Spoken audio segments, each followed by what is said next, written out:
मैं Vijendra Kushwaha live classes में आप सभी लोगों का एक बार फिर से स्वागत है। आज हम लोग पढ़ेंगे डाल्टन का परमाणु सिद्धांत। डाल्टन एक वैज्ञानिक थे जिन्होंने अपना करियर जो है अध्यापक के जीवन काल से शुरू किया था। मतलब अपने करियर को इन्होंने सबसे पहले टीचिंग फील्ड में दिया। जीविकापार्जन का जो माध्यम था इनका टीचिंग ही था। और इन्होंने सन 1808 ईस्वी में परमाणु के संबंध में एक सिद्धांत दिए। उस सिद्धांत को हम डाल्टन का परमाणु सिद्धांत कहते हैं। अब ये जानिए कि डाल्टन का परमाणु सिद्धांत है क्या या परमाणु होता क्या है। तो इन्होंने बताया, जैसे ये आपका पेन है तो ये कैसे बना होगा। इसमें अनेक तत्व होंगे और वह तत्व छोटे छोटे कण से मिलकर बना होगा। तो इन्होंने बताया कि जो प्रत्येक तत्व होता है वह छोटे छोटे कणों से मिलकर बना होता है और उसी छोटे छोटे कण को इन्होंने क्या नाम दिया, परमाणु नाम दिया। तो डाल्टन का परमाणु सिद्धांत कब दिए थे? सन 1808 ईस्वी में। सन 1808 ईस्वी में डाल्टन नामक वैज्ञानिक ने परमाणु के संबंध में जो सिद्धांत दिए थे उस सिद्धांत को हम लोग क्या कहते हैं? डाल्टन का परमाणु सिद्धांत कहते हैं। ठीक, पढ़ने के लिए जरूरी है कि आप लोगों का दिमाग भी कांस्टेंट रहे और जो बातें मैं बोल रहा हूँ उसे नोट भी करें। और व्हाइट बोर्ड को वो लिखा भी गया है तो उसका आप लोग नोट्स भी बनाएंगे ताकि आपकी तैयारी अच्छी से हो सके और आने वाले एग्जाम को आप क्रैक कर सकें। अब जो परमाणु होता है, पहले इनका परमाणु सिद्धांत है कि इन्होंने बताया कि प्रत्येक पदार्थ छोटे छोटे कणों से मिलकर बना होता है जिन्हें हम परमाणु कहते हैं। इन्हें भौतिक इन्हें का मतलब परमाणु को भौतिक या रासायनिक विधियों से विभाजित नहीं किया जा सकता है। ठीक, तो डाल्टन का परमाणु सिद्धांत क्या है कि प्रत्येक तत्व छोटे छोटे कणों से मिलकर बना होता है जिसे हम परमाणु कहते हैं और इस परमाणु को भौतिक या रासायनिक विधियों से हम लोग विभाजित नहीं कर सकते। अगर डाल्टन यह बता दिए। ठीक, और डाल्टन का परमाणु सिद्धांत है क्या क्या? प्रत्येक तत्व अति सूक्ष्म कणों से मिलकर बना होता है। दूसरा, इनका सिद्धांत यही कहता है, यह जो सिद्धांत यही कह रहा है कि प्रत्येक तत्व अति सूक्ष्म कणों से मिलकर बना होता है, पहला पॉइंट। दूसरा पॉइंट, एक तत्व के सभी परमाणु आकार तथा गुणों में समान होते हैं। इसका मतलब आप लोग यही को समझ लीजिए, जैसे एक तत्व या हाइड्रोजन है। ठीक, तो ये हाइड्रोजन का परमाणु का आकार गुण सभी समान होंगे।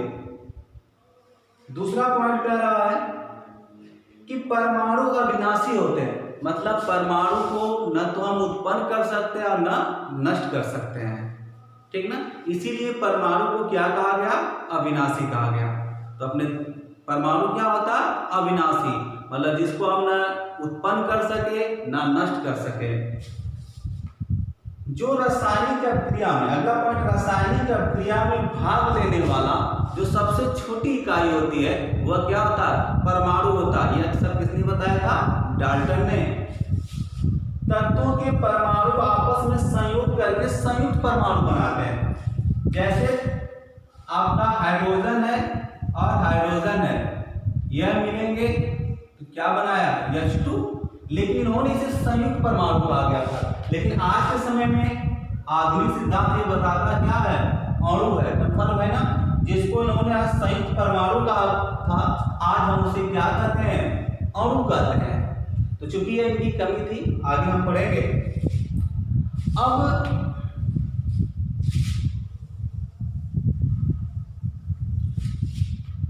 अभी जानेंगे डाल्टन का परमाणु सिद्धांत आधारित किस पर था। डाल्टन ने ये सब अपना सिद्धांत किस आधार पर दिया? तो डाल्टन का यह परमाणु सिद्धांत दो मुख्य बिंदुओं पर आधारित था, द्रव्यमान संरक्षण का नियम और दूसरा स्थिर अनुपात का नियम। ठीक ना, कर सकते हैं। जैसे आप लोगों ने फिजिक्स में पढ़ा गया ऊर्जा को न तो हम उत्पन्न कर सकते हैं ना नष्ट कर सकते हैं, बल्कि एक रूप से हम दूसरे रूप में उसे हम क्या कर सकते हैं, बदल सकते हैं। अब द्रव्यमान संरक्षण जैसे ये मान लीजिए कि आपका कलम है, इसका भार 1 ग्राम हो, 2 ग्राम, 10 ग्राम जो भी हो, अगर आप इसे जलाएं, जलाने के बाद जो अवशेष बचेगा, क्या आप उसका वजन करेंगे तो बराबर होगा? नहीं होगा, क्योंकि इसका द्रव्यमान नष्ट हो चुका है। और वो द्रव्यमान गया कहाँ? कुछ धुआं बन गया, कुछ ऊष्मा में परिवर्तित हो गया, कुछ प्रकाश में परिवर्तित हो गया, ठीक ना। अब सारे को आप ऐड करेंगे तब जाकर उसका द्रव्यमान मतलब बराबर होगा, भार बराबर होगा। अब थोड़ा सा यहाँ पर एक शब्द आ गया द्रव्यमान और भार, थोड़ा सा उसको आप लोग क्लियर कर लीजिए कि द्रव्यमान क्या होता है और भार क्या होता है। द्रव्यमान जो होता है, द्रव्यमान, और एक होता है आपका भार। जब किसी वस्तु से गुरुत्वाकर्षण बल के मान को हटा दें तो आपका वह क्या होता है? द्रव्यमान होता है। और भार क्या होता है? जब उसमें गुरुत्वाकर्षण बल भी उसमें ऐड होता है तो आपका क्या होता है? भार होता है। अब इसको आप ऐसे समझ लीजिए, जैसे मान लीजिए कि पृथ्वी का गुरुत्वाकर्षण बल 10 और किसी मनुष्य का भार कितना है? 60 है। तो जब गुरुत्वाकर्षण बल से इसमें भाग देंगे तो कितना आ गया? 6 kg, अभी kg में है। तो यह आपका क्या है? यह द्रव्यमान हुआ। अब यह द्रव्यमान स्थिर होता है, किसी पिंड पर जाएंगे तो यह द्रव्यमान स्थिर होगा और वहां का गुरुत्वाकर्षण बल जो काम करेगा तो भार क्या हो जाएगा? अलग अलग हो जाएगा। खैर फिजिक्स में आपको अच्छे से मिल जाएगा। तो डाल्टन का परमाणु सिद्धांत 2 मुख्य बिंदु पर आधारित था, द्रव्यमान संरक्षण और स्थिर अनुपात के नियम। तो कंफर्म है, अगर आपको नहीं समझ में आ रहा होगा जो टॉपिक, जो हमारी बात है, उसे कमेंट बॉक्स में जरूर लिखेंगे। अब डाल्टन के परमाणु सिद्धांत की कमी क्या थी? मतलब डाल्टन का परमाणु सिद्धांत क्या क्या बताने में असफल रहा? तो पहली कमी ये थी कि यह गैलुस-सैग के नियम की व्याख्या करने में असफल रहे। गैलुस-सैग के नियम की व्याख्या करने में डाल्टन क्या हो जाते हैं? असफल हो जाते हैं। अब गैलुस-सैग के नियम क्या, उसको हम लोग नेक्स्ट वीडियो में देख लेंगे। परमाणु और अणु, मतलब परमाणु क्या होता है और अणु क्या होता है, परमाणु और अणु दोनों में अंतर बताने में भी ये क्या रहे? असफल रहे। अलग अलग तत्व, मतलब जैसे अलग अलग तत्वों के परमाणुओं में भिन्नता कैसे होती है उसका अंतर स्पष्ट नहीं कर पाया। मतलब आप यही पर समझ लीजिए, जैसे सोडियम है और मैग्नीशियम है, तो दोनों एक दूसरे से अलग कैसे है, इनका भौतिक गुण और रासायनिक गुण दोनों एक दूसरे से अलग अलग क्यों है, यह बताने में क्या रहे? असफल रहे। परमाणुओं के बीच में जो बंधन बल लगता है उसको बताने में भी या उसको व्याख्या करने में क्या रहे? असफल रहे। तो यह रहा डाल्टन का परमाणु सिद्धांत, डाल्टन के परमाणु सिद्धांत की कमियां। अब हम डाल्टन परमाणु का उपयोग कहां कहां करेंगे, कहां कहां नहीं करेंगे, ठीक। तो अभी हम लोग आगे देखते हैं।